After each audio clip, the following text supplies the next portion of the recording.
Hello, welcome back to Piers Rocks. Today, One ROM, the most flexible replacement ROM for your retro systems, just got more flexible.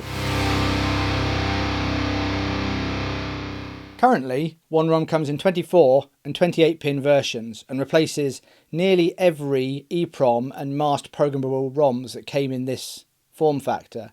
But now, One ROM does more than just ROMs. Let's take a closer look at this VIC-20 behind me. This VIC-20 has one ROM operating as the kernel ROM, the basic ROM, and the character ROM. And now also as the two 2KB static RAM chips. All of these One ROMs are the same hardware revision. There's no different hardware required to serve RAM chips. Each of these One ROMs has an identical firmware image on them. The only thing that's different are the different jumper settings on each of the chips, configuring the One ROM to serve either a different ROM image or serve as a RAM chip. I'll prove that by switching over this RAM chip here and this kernel chip.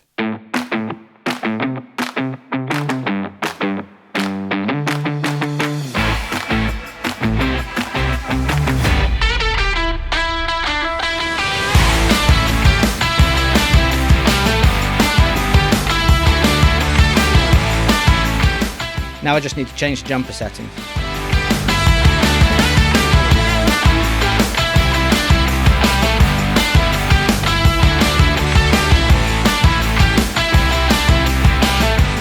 There you go, VIC-20 still works. A ROM has become a RAM, and a RAM has become a ROM. Now the stock VIC-20 kernel is not particularly demanding of the RAM chips, although screen RAM is being served by this RAM chip here. Instead I'm going to boot the VIC-20 into a dead test ROM that will test the RAM chips.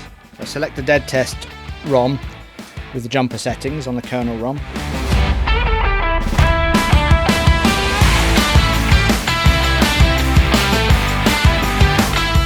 Now it's testing the RAM. RAM A, B, C and D represent these two RAM chips here. These are showing XXs because I don't have a RAM expansion module installed. Even this dead test ROM is not particularly demanding of the RAM chips. It tests them once and then it's done. So I wrote a dedicated One RAM tester, which I'll boot into now.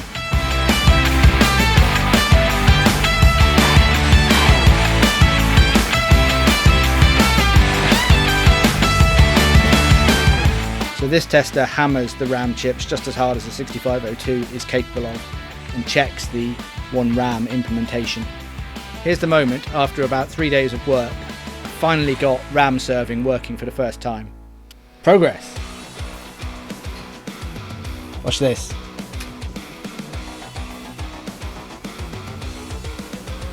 The dead test RAM tests pass. It's time to try booting the stock kernel.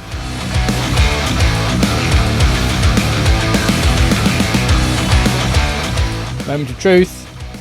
Stock kernel. Yeah! It worked! Fantastic. Oh, I never thought I'd get there. And here's how it's done.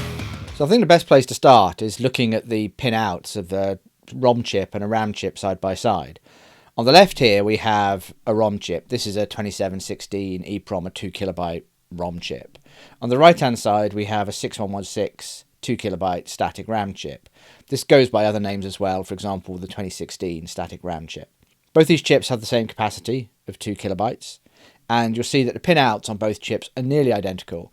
We have the same number of address lines, we have the same number of data lines, that's to be expected. They're in the same locations, that's crucially important for One ROM, we'll come to that later.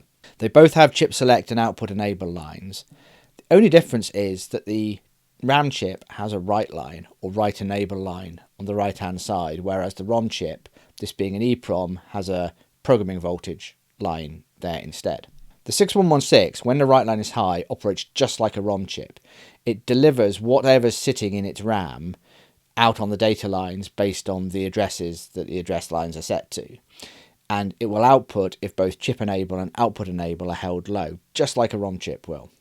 The difference comes when the write line is pulled low.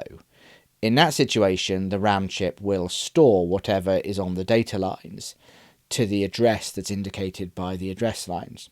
It's a bit more complicated than that. The write line gets pulled low to indicate to the RAM chip that it will soon need to store what's on the data lines to the address indicated by the address lines. It should only do that when the write line goes high again. And again, that'll come in important when we look at the algorithm for One ROM actually serving a RAM chip. So let's take a look at the datasheet for the write portion of a RAM chip. And this is the section that shows how the RAM chip operates. In particular, this line here shows that when the write enable line, the static RAM chip should store whatever's on the data lines. In this mode, we can see that output enable is set to high, chip select is set to low, which activates the chip, and write has been low and then gets pulled high. Let's now look at the PIO and DMA configuration to get One ROM actually serving RAM chips. This is going to go over some old ground. In a previous video, I did a deep dive into the PIO and DMA configuration for serving ROMs. For a RAM chip, that's still relevant because half of what a RAM chip does is essentially equivalent to what a ROM chip does. It's serving the bytes that are stored in RAM. And in fact, that's exactly how One ROM works today. It has the ROM image that it needs to serve stored in the RP2350's RAM, and it then serves it out to the data lines when it's told to. But we're going to concentrate here more on the RAM algorithm than the ROM algorithm. First of all, I'm going to go through at a high level how the algorithm works, and then we'll actually look at some PIO assembler and the DMA configuration. At its heart, really, there are three things that the algorithm needs to be doing. The first is reading the address lines and figuring out what address it needs to operate on, whether it's doing ROM or RAM function. The second is either reading from the data lines in RAM mode or writing to the data lines in ROM mode. The third is really controlling the whole thing, and in particular figuring out when to set the data lines to outputs in read mode so that the correct thing gets written to the data lines. And look, there's going to be plenty of ways to do this. This is the way that I've come up with. This was my third attempt. I've rewritten this twice to actually get it to work. My first two attempts just didn't work. But I suspect there's other ways of doing this. There's probably better ways of doing this. I think this is pretty good, but I'm sure it can be improved, and I even have some ideas about how to improve this already. The way I've got the algorithms actually arranged here is I've got the data direction control, which I just talked about, figuring out whether to set the data lines to outputs or back to inputs when it's no longer supposed to be serving a byte on the data lines. The second is the read path. So that's essentially ROM functionality. And that's the algorithm I looked at in a previous video, which I'll skim through quickly because it's important context for the RAM algorithm. And thirdly, I have the RAM writing algorithm. So that's reading in the address lines and the data lines to figure out what byte to store in what location. So the data direction control state machine is actually very, very simple. And it's sitting in a tight loop. And it's reading both the output enable and the chip enable lines at the same time and branching based on the result. If both of those are low, it means it's active, so it continues on this path here. If one of them is high, or both of them is high, it does nothing and just goes back around the loop. Okay, so we've got output enable and chip enable active now. So the PIO state machine then does another test. It just reads the write enable line. And if that's high, so write is inactive, then it knows that a read is going to be performed on the RAM chip. And it sets the data pins to outputs.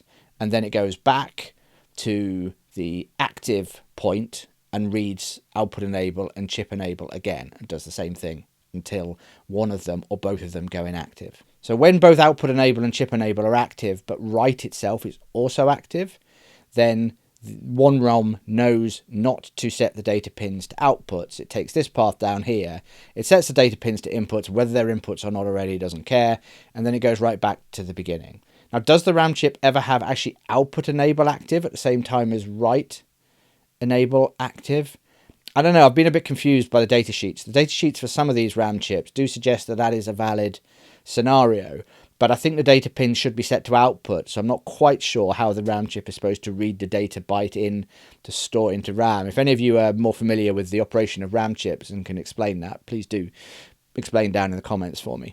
The key thing this is doing is it's just setting the data pins to outputs when output enable and chip enable are active and write is inactive. That's what this algorithm is doing. Now you may be wondering, why am I detecting output enable and chip enable active before testing whether write is active? Wouldn't it be more efficient to do that in one step? Yes, it would. I'll explain why when we actually look at the low-level PIO assembly. The next thing to look at is the read path. So this is the same functionality that One ROM provides when it's serving a ROM chip. And actually One ROM has a couple of different ways in which it can operate here, but this is the main one that works best. There's a PIO state machine that just sits there in a tight loop and it reads the address from the address lines. Now, it's constantly operating, it's constantly performing all of this activity that you see in front of you. Now, what it's reading in is it's reading in the address pins. Now, the address pins are, I think they're 11 bits in this scenario for a 2K chip, but it can be up to 16 bits or even more for a larger One ROM. But it's not a 32-bit address that it's reading in, because none of these are 32-bit ROMs. The Raspberry Pi RP2350's address space is a 32-bit address space. So the ROM image that's being served is being served from a 32-bit address. So somehow in here we have to convert the address that we get in from the address pins into a 32-bit address. And essentially we need to add a prefix onto that, which is where the base of the RP2350's static RAM lives. That's all done within here. It's actually reading in the prefix from an internal register, and then it's pushing the address pins onto that. Then the next step it's doing is it's sending that on to DMA channel 0. DMA channel 0's job is essentially just to take that address and forward it on to DMA 1. What a DMA can do in an RP2350 is it can read from its read address and it can write to an output address. Now what the PIO is actually doing is it's generating the address to read from in the RP2350's RAM. The PIO does not have the ability to push that into the appropriate location so the DMA can use that as the address for it to read from. Instead what it does is it pushes it to its RX FIFO, first in, first out buffer. And this DMA channel then gets notified there's something in that buffer, and all it does is it takes the address and it puts it in the read address for the second DMA channel. The second DMA channel can then actually read from that address, and it gets the 8-bit value from that address and it writes it to another PIO state machine's transmit FIFO buffer. That PIO state machine then gets notified that there's something in its transmit buffer to transmit, and it writes it to the data pins. Now remember, I said that this is operating continuously. This is obviously a RAM chip as well. Isn't it going to cause a problem if it's reading in an address and getting a byte from RAM and then writing it out to the data pins while it's supposed to be operating in RAM mode, which is the opposite, right? It's supposed to be reading in from the data pins. That's the point of having the separate data direction control. The previous algorithm we looked at here only sets the data pins to outputs if it's in ROM serving mode, if the host wants to read a byte from the RAM chip. So this can run continuously, but the only time that the value that's written to the data pins actually appears is when this previous algorithm has set those data pins to the outputs up here. This is exactly how the main PIO DMA algorithm works for One ROM serving ROM chips. Alright, this is the really interesting bit then for serving a RAM chip.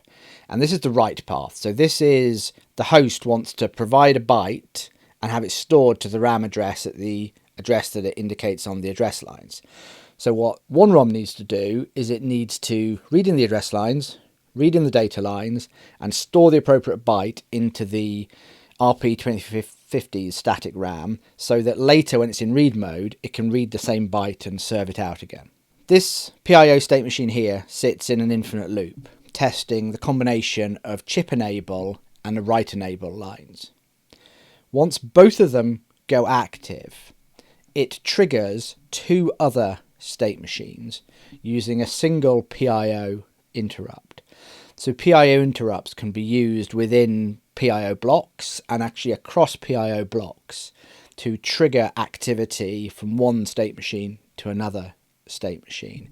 And here I'm using the same interrupt to trigger both state machines. Both of these two state machines are triggered on exactly the same cycle, so they are going to perform the following activity at exactly the same time as each other, in lockstep with each other. And the activity that they're performing at a high level is, one of them is reading the read address in from the address lines, just like the read mode address reader is doing, and the other one is reading in the byte from the data pins.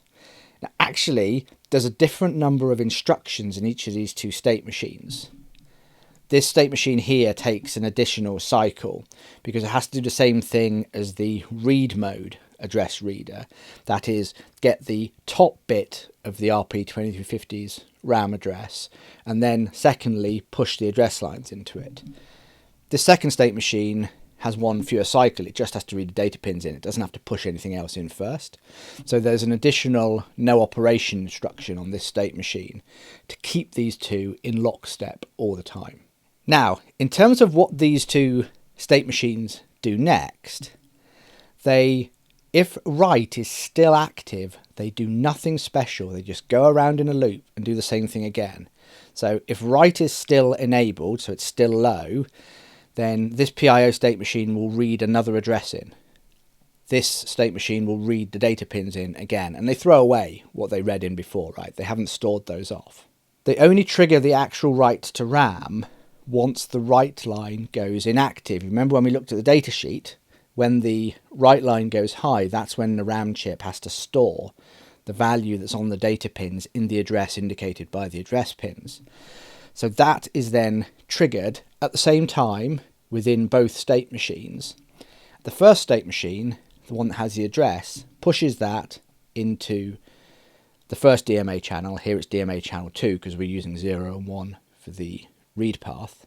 And the data line state machine is pushing it in to DMA channel 3.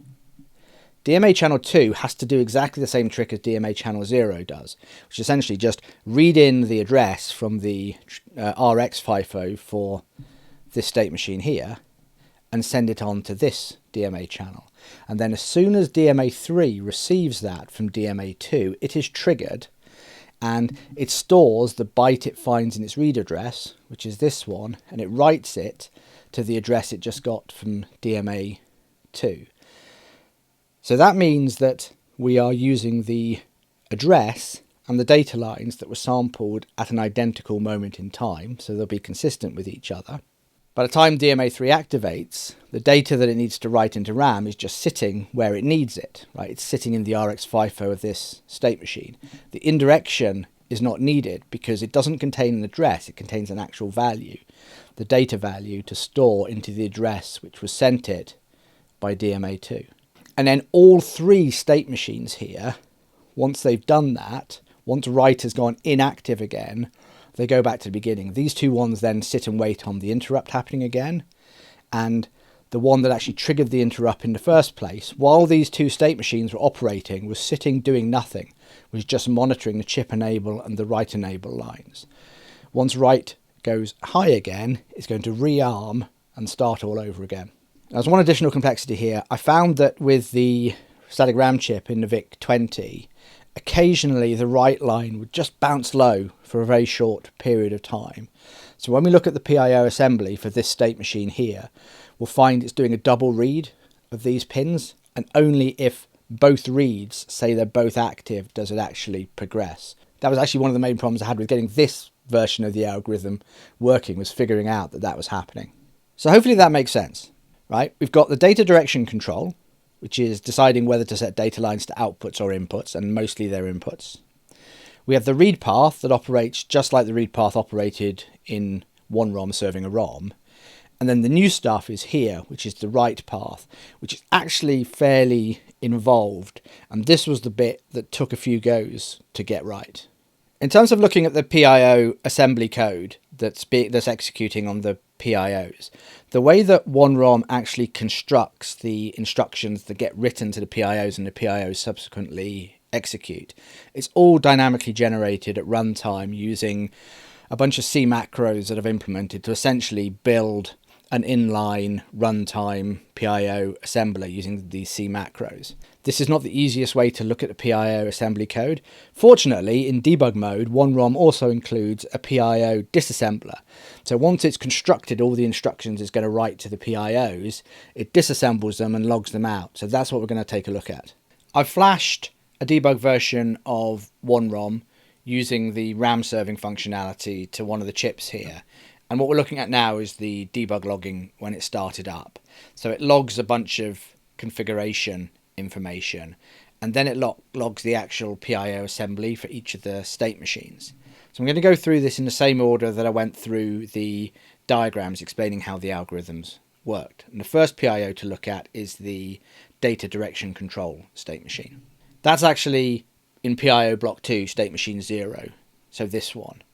And actually this is very, very similar to the data direction control for the ROM serving, but there is one difference. So the first thing this does when it gets started up, that's what's indicated by the start label there, is it moves null into pin direction. So this is configured for its output pins to be the data lines, and moving null to pin directions set those to input. So the first thing it does, it sets the data pins to inputs.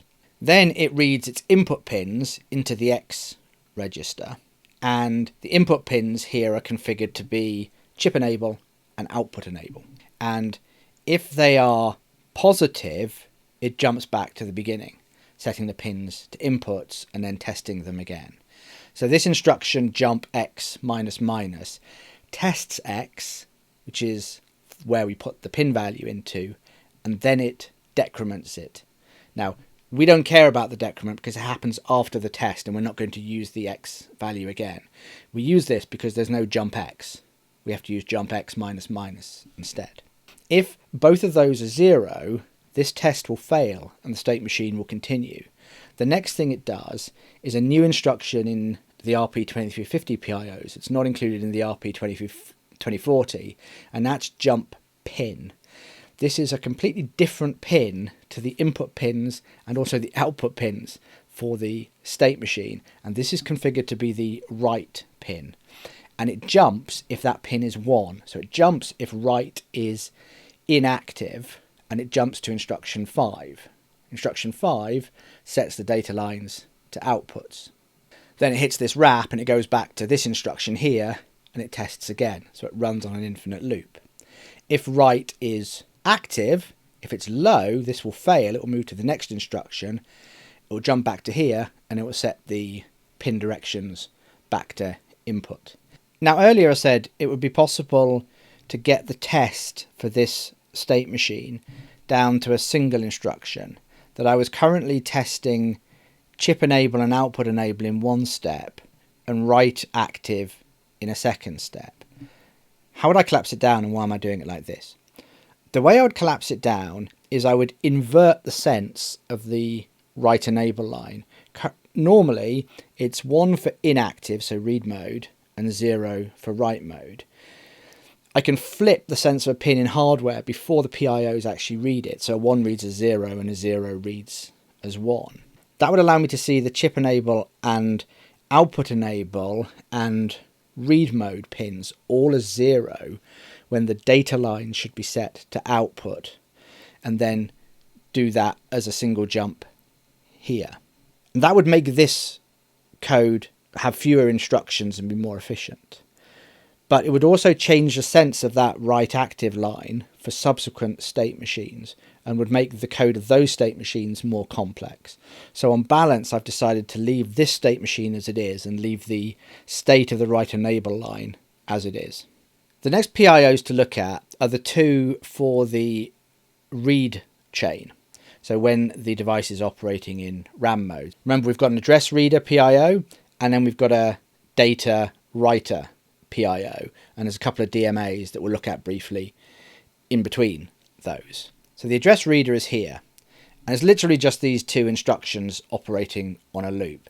The first one is it pulls the high bytes of the address that needs to be passed to the DMA channel, which is just sitting in a register and was pre-stored in that X register.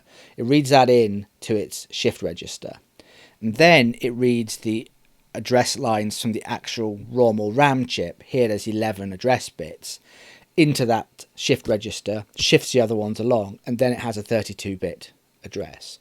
And this is configured so once 32 bits are complete, which it is now, because 21 plus 11 equals 32, they automatically get pushed to this state machine's RX FIFO. That's the thing that triggers the subsequent DMA chain. You may also notice that there's a couple of instruction wait here. So after performing this instruction, the PIO waits 2 cycles and does nothing. The reason it does that is to give the DMA chain, the first DMA channel, time to clear and perform its operations before it gets some additional data pushed in again, because this is operating on an infinite loop. So with those 2 instructions, every 4 clock cycles, it's pushing another 32-bit address to the first DMA chain.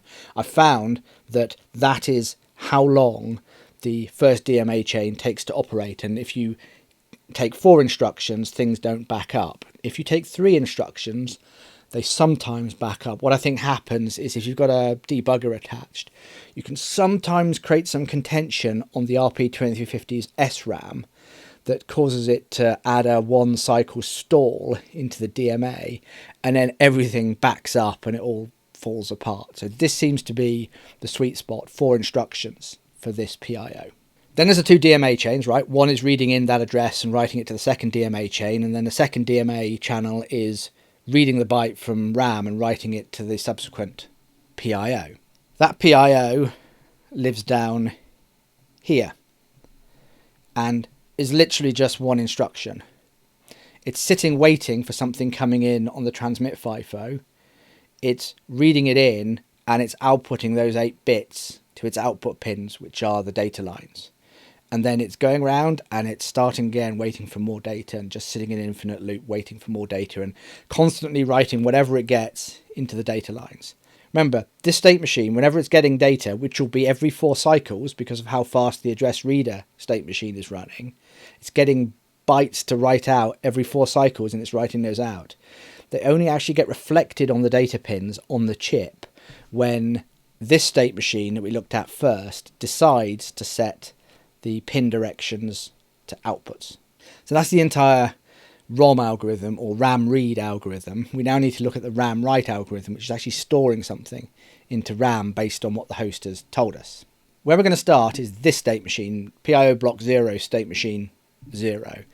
And this is the one that is reading the chip enable line and reading the write enable line, and when both of them going active, it triggers via an interrupt both the address reader and the data reader PIOs. So the way this one works is it reads in the 2 pins that it's configured to read in, which are the chip enable and the write enable lines. And then if what is read in was positive, i.e. they're not both active, it goes back and does it again. It just sits there in an infinite loop. If they were both active, so they were both 0, it moves on and it does exactly the same thing again. Remember, I said there was some debounce functionality in here to cope with write bouncing low for a very short period of time. So it reads it again, and only if twice in a row do both pins read 0 does it then continue. And then it triggers interrupt 3. Interrupts, I think there are 8 interrupts for each PIO block, and you've got 3 PIO blocks. And this is triggering the interrupt 3 for its own block, but PIO state machines from other blocks can access any other block's interrupts. After it's doing that, it's adding a 4 cycle wait. I'll come back to why that is in a second.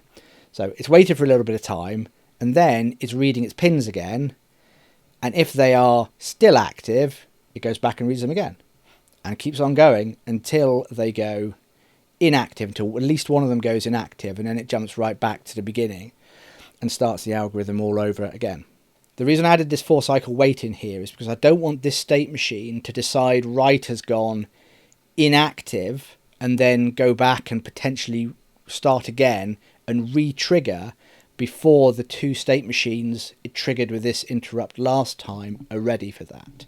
So this is necessary just to get the dance fully coordinated between the different state machines.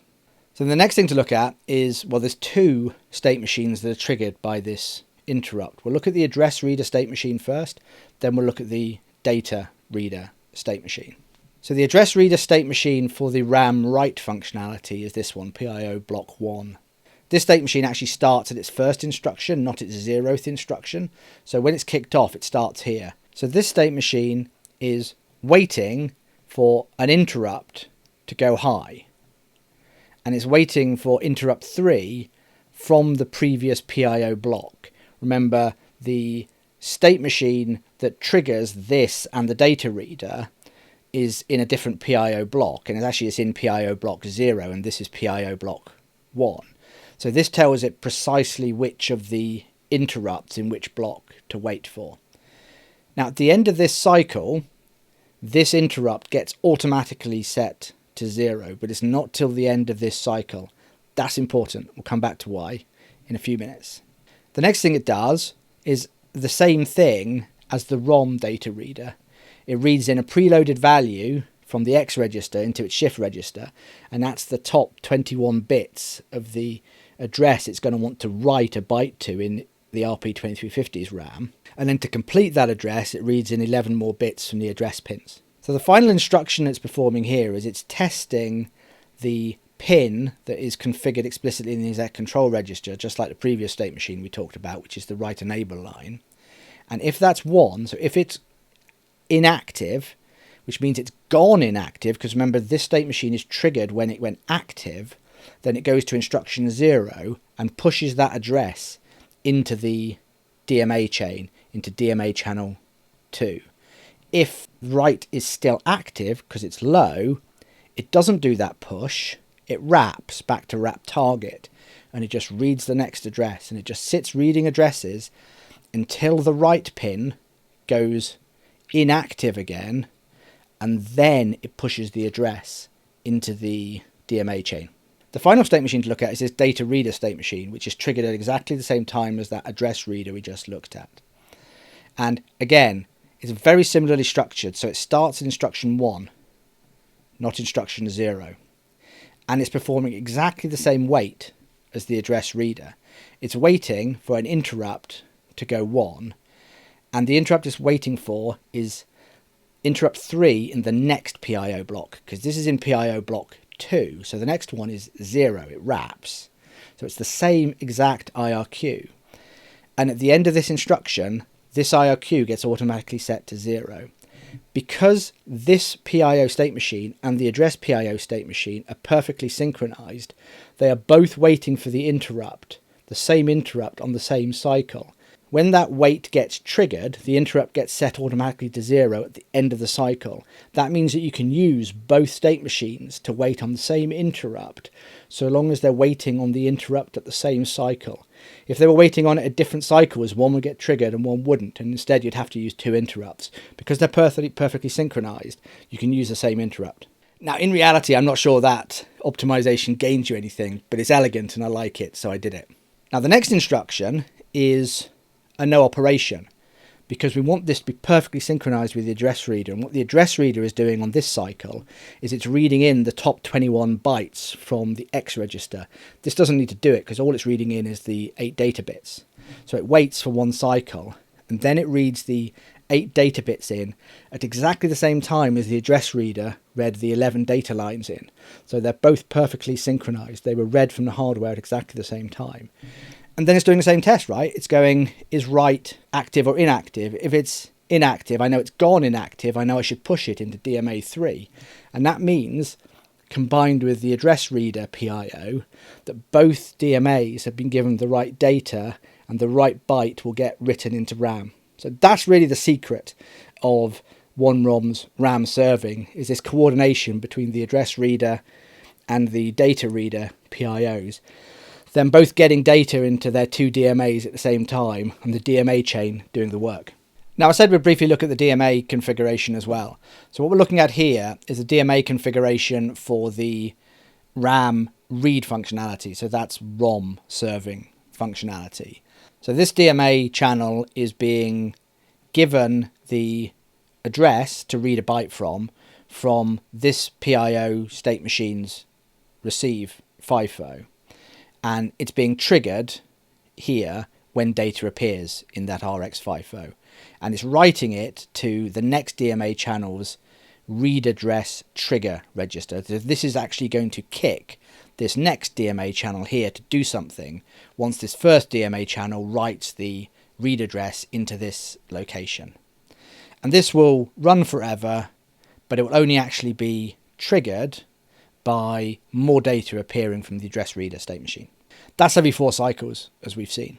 The second DMA channel here is actually not going to read from this address at all. It's going to read from the address that was written into it by the first DMA channel, but it's going to write it to the PIO state machine that's going to output data onto the data lines. So this DMA channel has read from the RP2350's RAM 8 bits, and it writes it out to the PIO state machine that's then going to write it out to the data lines. So that's the RAM read functionality, or the ROM functionality if you like. Then the write DMAs are configured here. So this state machine is doing almost exactly the same thing. It's reading from the appropriate PIO state machine's RX FIFO buffer, but this time it's writing into the next DMA channel's write address trigger, because remember, this last DMA has to do a write into the RP2350's RAM rather than a read from the RAM. And again, this is being triggered by data appearing in this RX FIFO here, and it's just going to run forever. But it only actually gets triggered when data appears in the RX FIFO because of this configuration option. So this last DMA is pretty straightforward. It's reading the byte that's going to get written into RAM from the appropriate PIO's RX FIFO channel. So this is the 8 bits that were read in from the data lines on the One ROM. And it's not actually writing it to this address. This is just a placeholder. This gets updated by the write from the first DMA channel. And again, this one's being triggered by the previous one, so it'll only run when the previous one instructs it to run. So I'm hoping that all makes sense. Really, I think it's relatively straightforward when you get your head around the fact that you need some quite coordinated activity, both to read in the address lines and also read in the data that needs to be written to the RAM, and then use the DMA channels in the appropriate way. As I say, this took 3 goes. This is the 3rd version of this algorithm that actually I managed to get working in the end. But it was pretty challenging to figure out how to solve this problem. If you'd like to get hold of your own One ROMs, everything that you've seen is open source, the software and the hardware design files, so you can have your own One ROMs manufactured. Or if you want to buy them, I sell them on my online store. I have the 28-pin versions in stock. The 24-pin versions will be back in stock anytime soon.